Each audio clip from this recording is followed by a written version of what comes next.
So 2, 4 really barely has anything in it.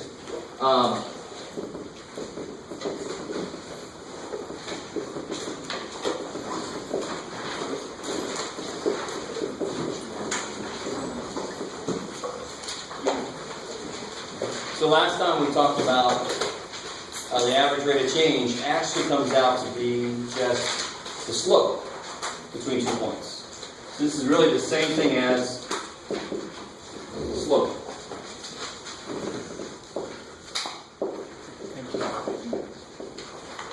There you see that equal sign with the third line on it? That's stronger than just equals. It's kind of like a definition. Okay. So here's a concrete example straight from the homework. Let's say, let me pick one out. Number 14. So number 14 says f of x is that, I think. Yep. And then x equals -1. So the instructions say find the average rate of change for this function from -1 to 3.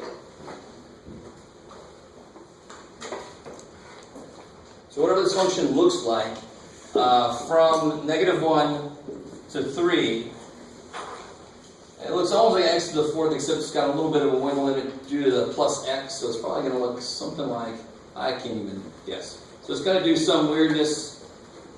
And I want to know from -1 to 3, how much is the average change over that interval? How much does it change by? What's the average rate, average change? So if I had a function that was like this, and I said from here to here, what's the average change? Well, the average change would be 0. Right? It didn't change at all over that span.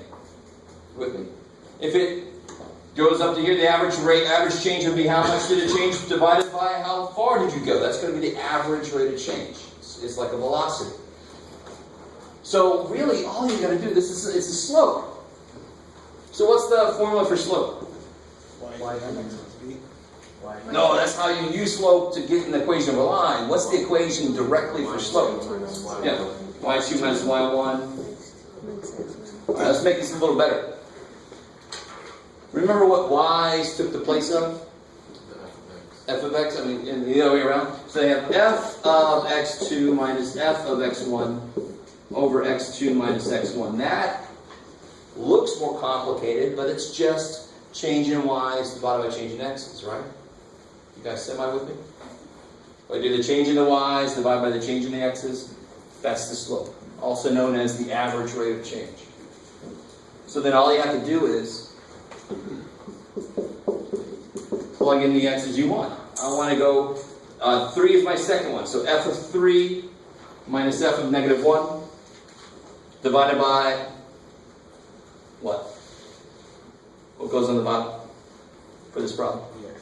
The x values. Yeah. 3 minus -1. It's almost too easy. So it's the y's over the x's, just like slope is. So whatever function they give you, and whatever from what to what they want to go, you evaluate the function at those endpoints, and you just find the slope between those. So another way to kind of do this is, let me see. Let's do this all the way out, and then I'll show you a second way to do this, and you can pick whichever way makes more sense. They're both going to come out the same answer. So somebody help me out. What's f of 3?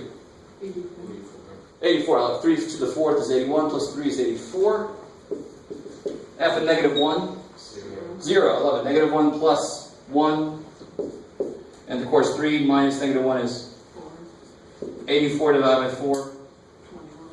21. So on average, for every step it took over, it went up by 21. That's the average rate of change. It could have, in between, it could have done all this weirdness, but effectively it went, so it could have went, but, and it would sound exactly like it's really weird. But what we're finding is, as it goes from -1 to 3, it actually went up by a total of 21. For every step, I gotta be careful. A total of 84. So for every step it took, it would have gone up on average 21. Now, really get all this funkiness in the middle, maybe, but I don't care. This is an absolute. From here to here, what's the average change? Like we talked about last time. When you're driving, do you go a constant 50 or 80 or going to LA 100 or right? Do you go a constant? Of course not. There's always the jackasses that come in. There's traffic and there's accidents and there's you're going, you know. So, but you have an average speed from San Diego to wherever. And the average speed just kind of takes all the roughness and smooths it out. That's really all this does. It only cares about the inputs.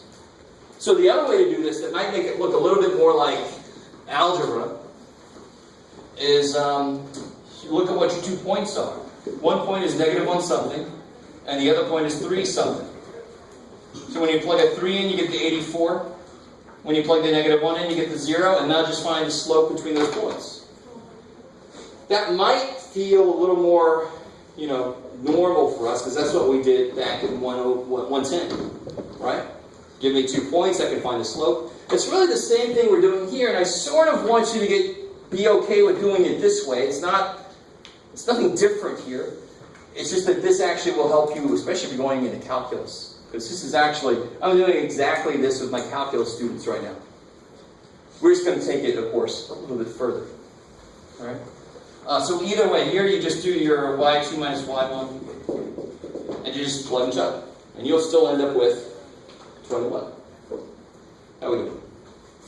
So that's why that section is not much past what we talked about last time. It's just realizing average rate of change is slope. That's exactly how I can do these problems. Okay. Maybe. So whenever you talk about like let me see if I can remember the shape of this graph. There was the price of houses in San Diego. So we had this kind of a thing, right? Sort of like that. So there was the big drop in housing prices, and then there was the increase, and whatever. So you can say from this to this, how much was the average change? 0. So you can see how talking about the average rate of change very often is not good enough. It hides what was going on in the middle. But we know that averages, we use them all the time. They give us some idea of what's going on. It started off and it ended up at the same place. It just hides what happens in the middle. Right? The line between these two would have a slope of 0. That's all that really says. So if I wanted the average change from here to here, that line would have a slope non-zero. I just find the slope between the two. That's the average rate of change. Okay, maybe. Okay.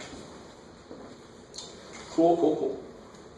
So the one I want to really focus on today, if there's no questions still from 2.4, I want to focus on 2.5, because that's something that some of us might not have talked about too much before.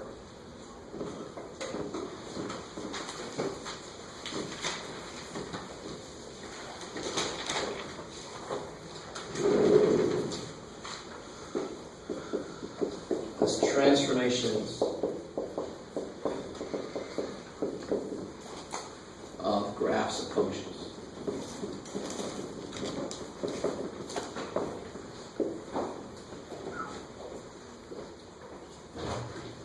Somebody ever talked about transformations of graphs? Yeah. What does that mean? Can you tell me? I don't remember. It was like a sophomore year. Gotcha. But that name sounds familiar. Transformation, translation, maybe, yeah. I love it. So it's either it's moving, you pick a graph up and you move it around, or it's even more general than that. You can even squish it. You can stretch it, right? Silly putty kind of thing going on. Stretch arm. So the idea, so if I have a function and I do this to it, so I have some given function and I do this to it, what will that do visually to the function? So when I graph this, maybe it's a parabola, maybe it looks like this. What would this look like? What would happen? Careful. I like one part of what you're thinking about, but you're ahead of me a little bit. This is not inside with the x. So whatever that output was, is now going to be that much more than that. Right? So let's do a concrete example. If f of x was x squared. So that's going to look like 0. Both 1 and negative 1 go to what? When you square them? 1. So the basic points I use for a parabola are negative 1, 0, and 1, like that. So what would this look like if I did... So x squared plus 5. Every single output, when I put a 0 in, it used to be 0, now it's 5. When I put a 1 in, it used to be 1, now it's 6. So it just takes every point and moves it up 5. And I'm just going to use a little creative board license and say that's where it's going to be. So that's the... And so, of course, how would you make the whole thing go down? Negative 5. You put a minus out there. Put minus 7 or minus whatever the hell, right? How are we doing? Is that decent? That should be nothing amazing, really. It's just whatever the function used to be, I'm making it 5 bigger. So what would that mean visually? The whole thing goes up a little bit. All the outputs are now 5 bigger. How's that? Is that cool? And no matter, the real cool thing here to realize is, I don't care what function you put here. You could put a square root function. You could put a log function. You could put, I don't care. It's going to just take whatever it looks like and pick it up 5. Yeah? Yeah, when you say bigger, you mean shifting, like up or down. Yeah, not multiplying. You're not making a parabola like Skinnier, no, or wider. Yeah, I'm just picking it up.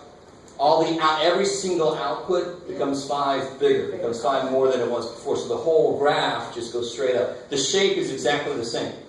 I just lifted it up by 5. Since f of x represents y, basically, right? So if you're adding c to that, wouldn't it bring it down? No. Because if you made So for this function, well, how would it compare to this function? And I'm saying it's 5 more than that function, so it's 5 more than x. I like where you're going, but let me come there in just a minute. Right. Once I talk about what's inside with the x, so it sounds like a few of you guys know that, it's got to be the opposite. I'll show you exactly what you're thinking right now. Right. And I know what you're thinking. Okay. So these are, remarkably enough, vertical shifts. Up or down. So if it's plus c, it's going to go up. If it's minus c, it's going to go down. Okay, cool. What if I had something like this? Now this is where things get a little freaky. So let me do a concrete example. Let's talk about square root of x. So everybody try to draw that in the air for me. Do a little air graphing. I like that. I see a few of you guys. Some of you guys are like, I'm not playing this game. Jeff, I don't do that kind of shit. Alright, come on. Alright, I appreciate those of you who did that for me. So square root of x looks like that. Like a parabola that fell over and lost the bottom half. Right? So 0 square root is there. Square root of 1 is 1. Square root of 4 is 2. That kind of thing. You with me? So, what if I had this function? Now, this is where people, when they first see this, they revolt a little bit. They're like, no, this can't be right. Because when you see that, your brain says, well, it's got to go somehow back 1 or down. It's got to be 1 less. But think about this. What do you plug in here to get 0? 0. What do you plug in there to get 0? 1. Everything you plug in actually has to be 1 bigger than it used to be. Think about that for a second. What's the very first thing I do to an input? I take 1 away from it. So don't all my inputs have to be 1 bigger to overcome that minus 1? Okay, absorb that for a minute. Right? So watch this. If I make a table of values for f, 0, 1, 4, this will be 0, 1, 2. Is that cool? Square root of 0 is 0, square root of 1 is 1, square root of 4 is 2. Now if I look at g, what's the smallest x can be? 1. Right? Because the smallest number I could put in there is 0. So if x is 1, what's the output? 0. If x is... Now what's the next smart thing to put in there? 5. Yeah, 2 is smart to put in there, isn't it? Because if you put a 2 in there, now it's 2 minus 1 is 1, square root of 1 is 1. And then what's the next smart thing to put in there? Now I'll come in with my 5s. Good. 5 is smart, because then 5 minus 1 is 4, square root of that is 2. Real quick. So see how everything that it used to be now it's 1 bigger than it used to be. So the whole graph is going to come pick up and move over to the right 1. Yeah. So it's not actually like inside of the function, like it would be g of x minus 1, or would that do something? Well, here is, I'm saying g of x is basically equal to f of x minus 1. It's inside. Sort of like I did here. Yeah. I just skipped that step because it seemed to cause a little confusion over there. But yeah, that's all I'm doing. It's built off of this by putting a minus 1 inside. So now, here's why people don't like this idea. Go with me for a second. When I did this, that went up 5. It went exactly what the dang thing says, right? But then I'm saying when I do this, so that went up 5. That makes sense. I said this goes right 1, which is kind of like the opposite of minus. You with me? That would still go, but would that go up 1 if that 1 was outside of the square root sign? If it was a plus on the outside, sure. Yeah. Now here's why there seems to be, somebody just told me f of x is basically y, right? So let's bring y back into this. Now put that with the y. How do I get that over there? Subtract. When it's with the letter, it does the opposite of what you see. When it's with the letter, it does the opposite of what you see. So this is y minus 5, it actually goes up 5. This is x minus 1, it actually goes right 1. Okay, maybe. So I was off the... Yeah, that's what I was talking about over there. Because I was looking at the upper, I was looking at the wrong. Does that make sense? I mean, if it was with the letter, but you don't even have to go there. I went there just because the question came up. But this is, thank God, makes total sense. It's all what the value used to be, increased by 5. The whole thing goes up 5. That kicks ass. People always rebel at this, but I think about what's really going on. If the first thing I do is take 1 away from any number I put in, every number I put has to be 1 bigger than they used to be.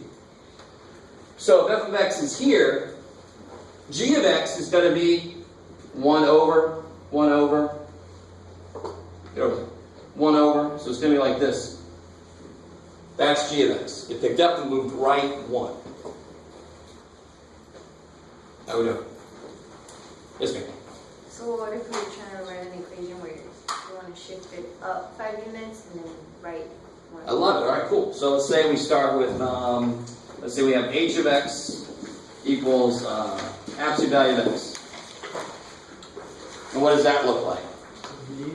A v. I love it. So there's 0, there's 1, 1, 1. Okay. And it's got a hard v because it's not to a power other than 1. It's to a first power. It's got to be linear. But it's just not allowed to go negative, so it's got to turn. Parabolas are smooth because they're squared. If it's not a first power, it'll be curvy somehow.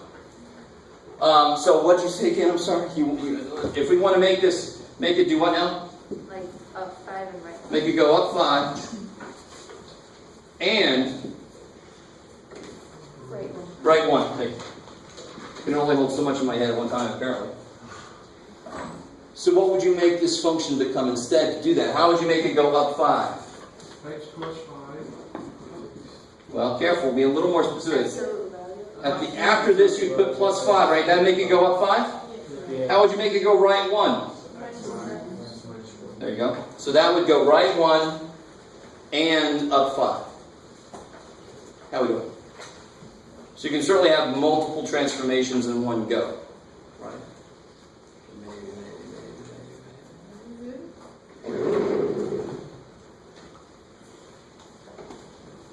So let's do another example before we get into the reflection stuff. Or the stretching.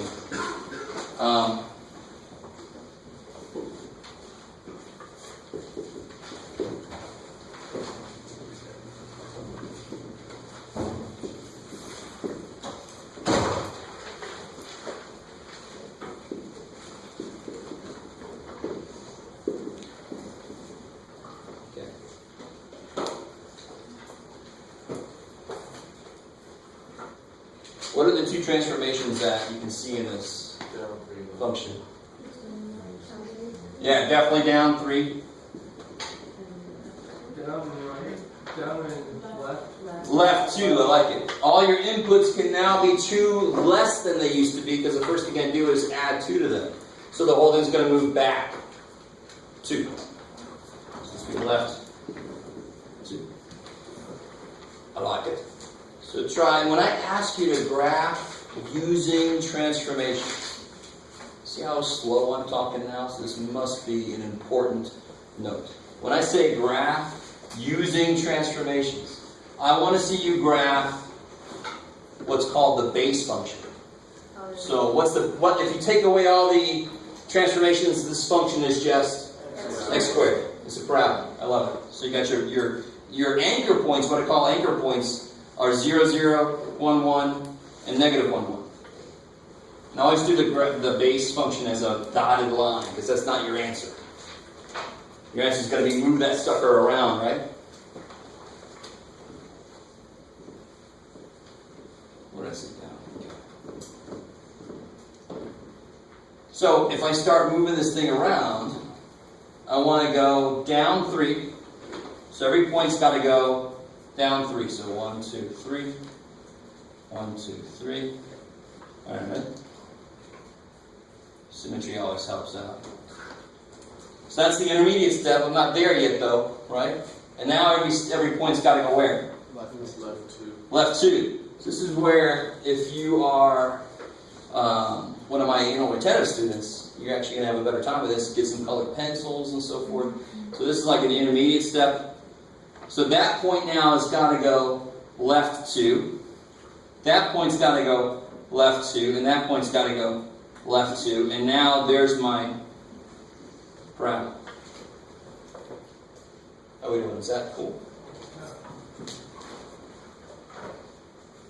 So that's the kind of thing I want to see done. Is that. Show me some intermediate steps and then make the final answer, make it solid. Right? So if you're a person that does colored pencils on these graphs, keep going.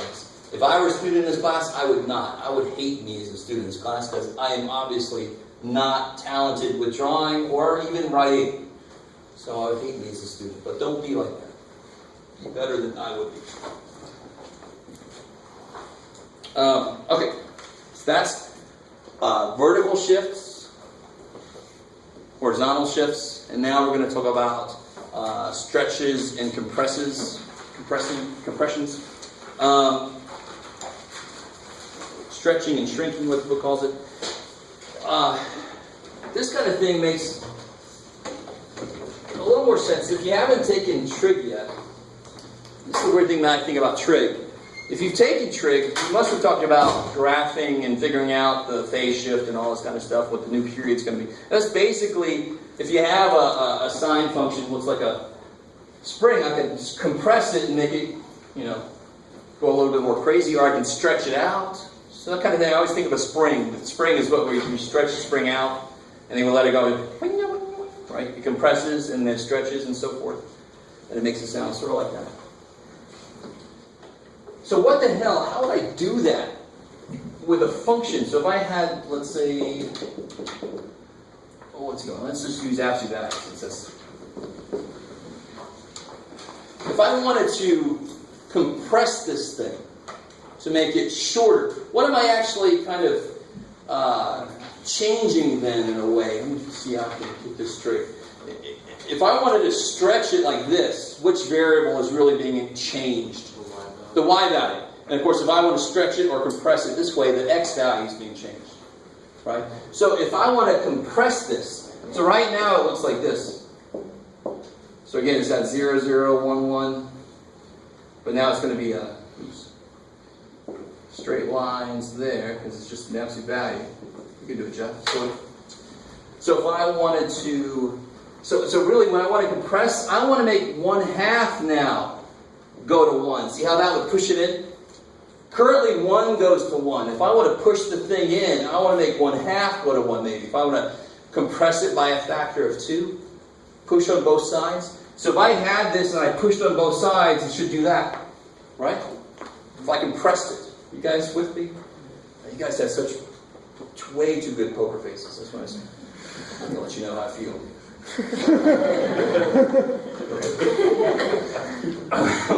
damn, I can't tell at all what they think about this. So this is where things get a little freaky. Remember, when it's in with the letter, when it's with the variable, it's the opposite of what you think it should be. So if I wanted all my x's to become half as big as they used to be, what do I put in there with it? 2. A 2. So to make it do what I want it to do here, I would do this. Because now when I plug a 1/2 in, what do I get? 1. So it does go at 1/2. It's going to go to 1 now. It's going to be pushed in. It's going to effectively make it go up quicker. You guys semi with me? Okay, maybe. All right. Now, absolute value is not the best example for this, but let's go with that. That's all right. Let's look at, what can I use here? Why not? Square root. So that's compression in the x direction.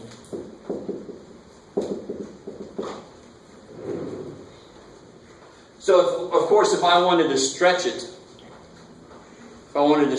by a factor of 2, I would put in here over 2. Less than 1. Do it again. So if I wanted to push it in by a factor of 2, I make this 2. I want to make 1/2 go to 1, so now I put a 2 in there, right? Because now all my inputs can be 1/2 as big as they used to be. So now if I want to stretch it by a factor of 2, The absolute value of x. 1/2, I'll put a 1/2 in there. That's going to stretch it out this way, right? It always does the opposite. So if I do this,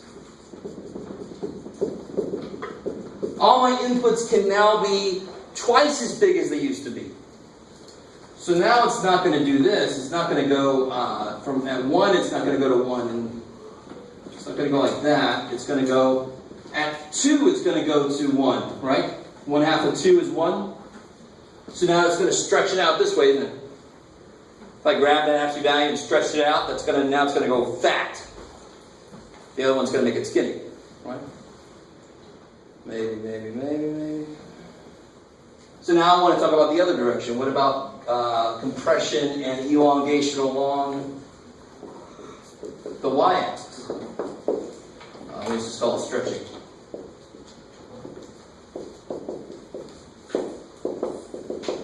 I think the book calls this shrinking, but compression just makes more sense to me. But you're shrinking it, sure. So let's look at what did I just say? A square root. So if I have a square root, it does this here. That's what a square root does. And if I want to push it down by a factor of, let's stick with 2, why not? Push it down by a factor of 2. I want to make it, smush it in, right? So this doesn't go anywhere. It's like standing on the ground. Maybe it's I don't know why this is in my brain. I think it's because I watched that Storage Hunters thing and they found one of these. The thing you jump on for gymnastics, boing, and you go off the trampoline, not trampoline, but the board. It's got the springs underneath it. It's a springboard. It's crazy. It's a board with springs, Jeff. Springboard. Okay. So when you step on it, it of course compresses. This part doesn't suddenly go into the ground, right? This is the whole thing. The rest, of course, half of 0 is 0, so it's going to stay there. I want to make this go half down.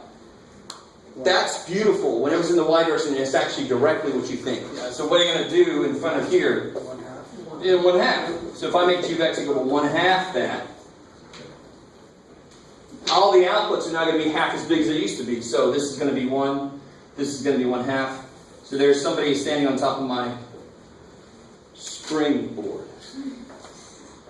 For helping put that together. You guys semi with me here? Yeah. So it's in front of the function and not actually with the x. Because here I'm affecting the y, right? I'm affecting the y values. So for horizontal shifts, it's actually with the x, and then vertical, it's... Yeah, along the x-axis, it's in with the x. If you want to push it in like that or stretch it here. If I want to push it in like this or stretch it here, it's outside. And I could, now watch, I could multiply by 2 and put it here. And then it would be the exact same reasoning as it was there. If it's with the variable, it's the opposite of what it looks like. Okay, maybe. Everybody's always like, why does that go 1/2 But that stupid thing goes to have and it says 2. It's because this is in with the variable and this is not with this variable. They're not going to look the same then. They're not going to be interpreted the same. Maybe. So I am not as concerned that you're able to tell me in words what the damn thing does. I'm more interested in, are you able to give me the result from what it's supposed to do, right? So if you forget, is that called a compression? Is it long? Then screw that. Can you just do what it says to do? Is what I'm more interested in. So let's see what this homework looks like. Yeah, one last thing to talk about here. Reflections. Here we go.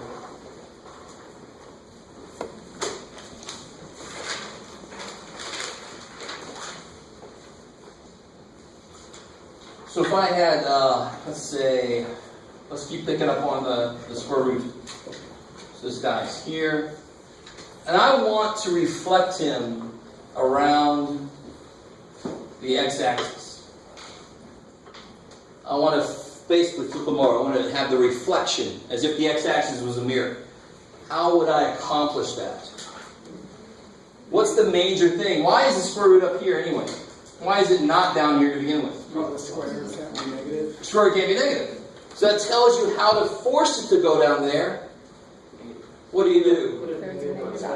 Put a negative where? Outside. Yeah, I'm not affecting the domain, am I? The x values that I'm using are the exact same x values I was using before. I still want it to be there. I'm not affecting the domain, I'm affecting the output. So I want to put the thing on the outside of this. To make this happen, I would say negative square root of x. That's that. You with me? And of course, we know this. If I have y equals x squared, what do we get when we try to find the inverse? And of course, I'm not going to talk about the problems there. Does it even have an inverse? Is the parabola 1 to 1? Have we talked about that yet? No.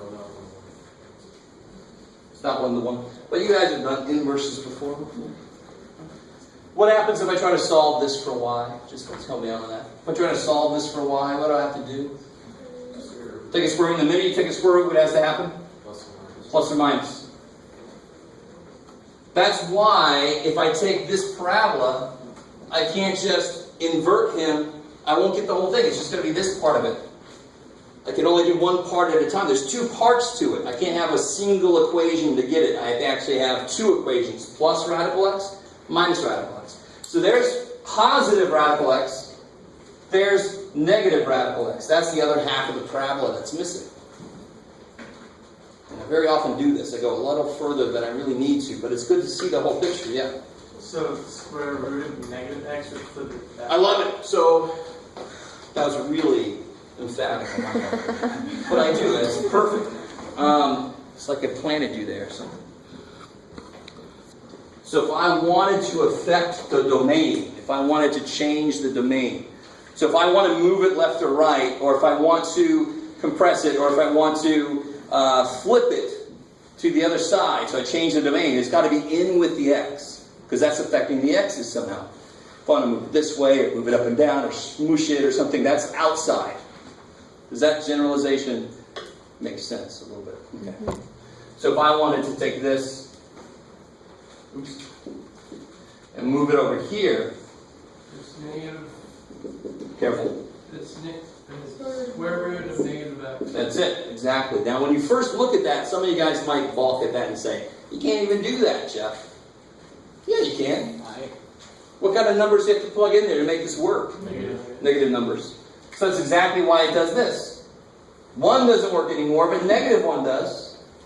So think about it the way I was saying before. The first thing you do to your inputs is change their sign. So all your inputs have to have a changed sign themselves. So I can only plug in negative numbers now. Maybe. So in general, this kind of thing is a reflection around the x-axis. This kind of thing is a reflection around the y-axis. Yes? So does that mean to get the square root on the other side, it would be negative square root of negative x? If I wanted to get this down here, Yeah, you want to get that down then there. you have negative radical negative x to flip it that way. You can have multiple reflections. Sure. I like it. So if I wanted this graph here, I would have to first get this graph. That's this. Oops. And then I have to flip it around to the x-axis, and that's that. And hopefully you all understand those two negatives do not cancel. That's why You can't bring it that's into why around seemed here. weird to me. Huh? That's why it seemed weird to me. That's what it does to me. Oh, but please, you're right. You can't just bring something in or take something out of a radical directly, right? Is that cool? Semi-cool? You're not even sure what the point is there? Okay. You know, it's the same thing about square root of 50. How do you simplify that? I always get somebody to do this to me. Do you see what happened there? How did the 2 just come out of there? That's the exact opposite of the point here.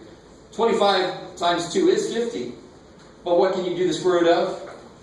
25. So I get 5 right. The 2 has to stay inside. So nothing can just come out of a radical or go into a radical. It has to be changed to come out or go in. So these two negatives can't cancel each other because they can't even get at each other. Does that make sense? Okay, good. It's a very common mistake, though. Our brains say, that looks good to me, man. So our mind's got to go, no, dude, no, can't do that shit. All right. I have another question. Yeah. What does 2 times absolute value of x look like? So,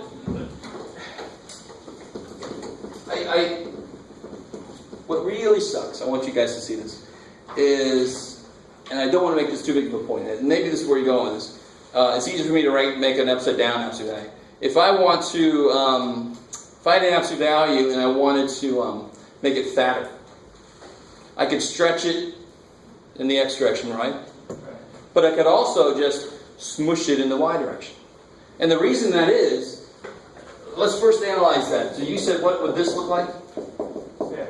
Cool. So what it would do is it would take all the old inputs, all the old outputs, and double them, right? So that's how you can look at that. If it's outside the thing, you just say it's whatever it used to be, double. So absolute value used to do this, like that. So now this is just going to take, 1 is going to go to 2 now. And negative 1 is going to go to 2. 0 is still going to go to 0, right? You with me? So that would be, since it's outside, it's stretching it up. Saying that, is that cool? That's stretching it upwards. It's making it taller, skinnier this way, right? Taking the taffy and doing this to it. Right? What's really weird is this is the exact same thing as this. Those are the same mathematically. Aren't they? And sure enough, if I stretch it, it makes it taller, but if I push it in from the sides, it makes it taller also. That's stretching it up by a factor 2. That's pushing it in by a factor 2. They're both the same. They both do the same thing. I don't know if that was your point, but that's where I'm going with it. You with me? A little bit? So a lot of these very basic functions, unfortunately, you can look at it one of 2 different ways, and they both actually come out the same way. So that's nice, though, because you can't make a mistake if you look at it the wrong way or something, but all right, maybe. But I would just go a little further. If I had this, that would do what? It's inside with the x. All my inputs now have to be how related to what they used to be. 4 times smaller. So 1/4 what they used to be, right? So, to really analyze this, it used to do this. That's the old square root. Now this is going to say, it doesn't go to 1 at 1, it goes to 1 at 1/4. And it goes to 2, it used to go to 2 at 4, now it goes to 2 at 1, right? And then you plug a 1 in, don't you get a 2 out? But now look, now watch, stay with me now. Is that cool? So it's definitely in this direction. It's in with the x, 1/4 compressed in that direction. Not 4 times bigger because it's in with the x, it's the opposite of that. It's 4 times smaller.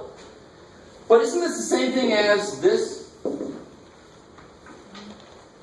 Yeah. which would be, and I'm not trying to confuse you, I'm just trying to show you how many different ways there are to look at this. Wouldn't that make all the outputs twice as big as they were? Isn't that exactly what happened? This output used to be 1, now it's 2. Yes? 1/4. What's the square root of 1/4? 16. No, square root. 1/2. So that used to go to 1/2, now it goes to 1. So it did double them all. So if I smush something in, isn't that making it, if I smush it in, it's going to go somewhere, right? So if I smush it in, it's going to come out this way.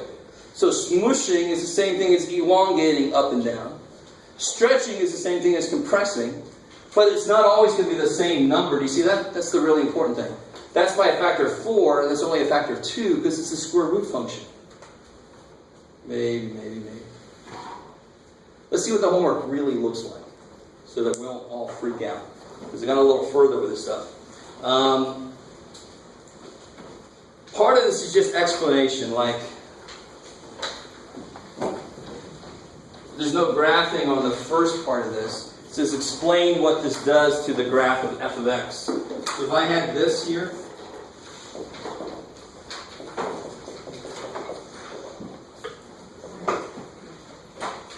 and believe it or not, order matters.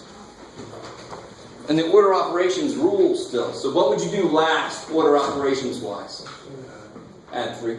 Good. So to keep yourself straight as far as what you're allowed to do, what order you're allowed to, I can see the 3 things I want to do. You got to be careful though. I don't want to do this till the end. You can imagine if I double them and then move it, or if I move it and then double it, that's not going to come out the same. Maybe some of you guys see that. So what 3 things do I want to do? I definitely know at the end is going to be move it up 3. So what's the first thing I want to do? Yeah. Shift it right 1. And then double it on the y direction. Stretch it twice as long in the y, right? Stretch by a factor of 2 in y direction. Say vertically, that'll work too. You guys with me? So part of the homework is actually just that. Just explain what would happen. Be really careful about the order operations that actually comes into effect. Because if I have a function that's at 1, if I double it and then add 3, where would I end up? Double it and then add 3, where do I end up? 5, thank you. So I'd end up at 5. If I add 3 and then double it, where would I add up?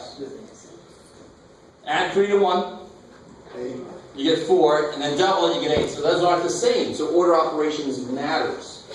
You do the same order operations that got inside, then out there, and then finally that plus or minus at the end.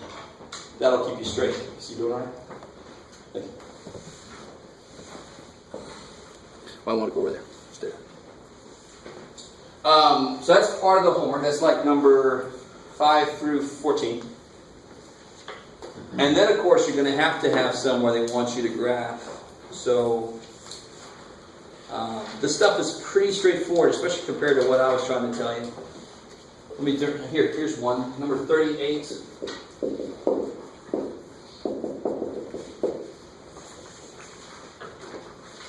Take a second and try to graph that. Do it the way I asked you to. Remember the base, do the base function first.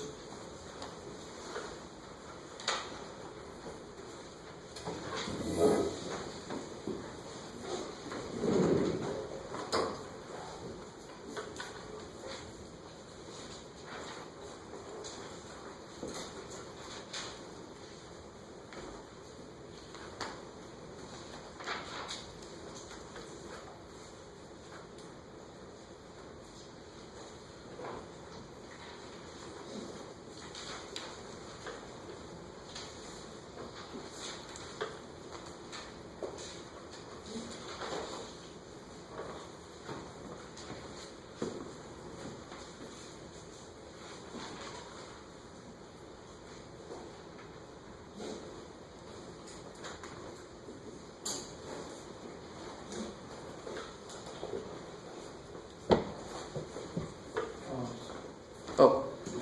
Yeah, so what two shifts are involved here? To the right, forward. Careful. Left. Yeah, left 4. Right. So it's got to be opposite when it's in with the variable. So left 4, And down 3. and then down 3. And to be honest, it doesn't matter which order you do those, believe it or not. But in general, when you're not sure, you just follow order operations. That'll make it exactly come out the way it's supposed to. So if I start the basic graph, I've done this a million times today, so I think we all got this. There's square root. And we have 3 anchor points, your base function anchor points. Those are the anchor points. Now you want to move them around. If you go left 4, so this is just going to come back here. That's going to come back to 1, 2, 3. And that's going to come back to -4. There's left 4. And then finally, down 3. That comes down 3. That comes down 1, and then 2 more. And that comes down 2, 3. So there's where it's going to be now.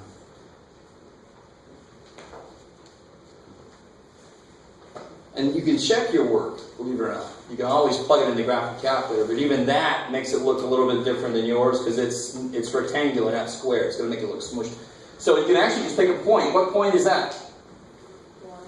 0, 1. 0, -1. So I can check if I plug a 0 in, I better get a -1 out. Or else I screwed up somewhere. When I plug a 0 in, I get 0 plus 4 is 4. Square root of 4 is 2 minus 3 is sweet. Feel pretty good, right? So you can check your work. Just look at a point you end up at. Take any point you end up on, and it better work in that function you're working on. Or else you did something wrong. You're saying that is the graph of this, so the points this go through better actually working here. That's what that means. Is that cool? It's always good to know how to check your work. Okay. A little preview, and then we'll head out.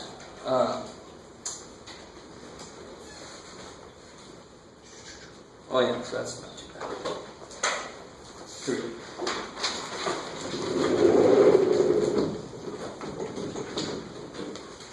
We'll preview. If f of x is x squared minus 7x, and g of x is, what you got? 3 over x minus 2. Can somebody tell me what g of f of x is? And very often they use this. I hate this notation. That looks stupid. Right? It's the goof notation. I don't know. It's turn around. It's the fog notation. I don't know. But that's really what it's trying to say. Plug f into g. So then what are you plugging into g? Yeah, you're plugging an f into g. So be careful. F is this. So what does g do to anything you plug into it? Yeah, put it where x is. So this will be 3 over x squared minus 7x minus 2. That's nothing to that, right? So it's nothing major, hopefully. All function notation is, on one level, is just substitution. And then you simplify if you can, and a damn thing I could do to that, so I'll leave it alone. That's plenty for you. So I'll have your quizzes next time graded. You can make corrections. Enjoy your Monday off. Long weekend coming up. I think we can all use it.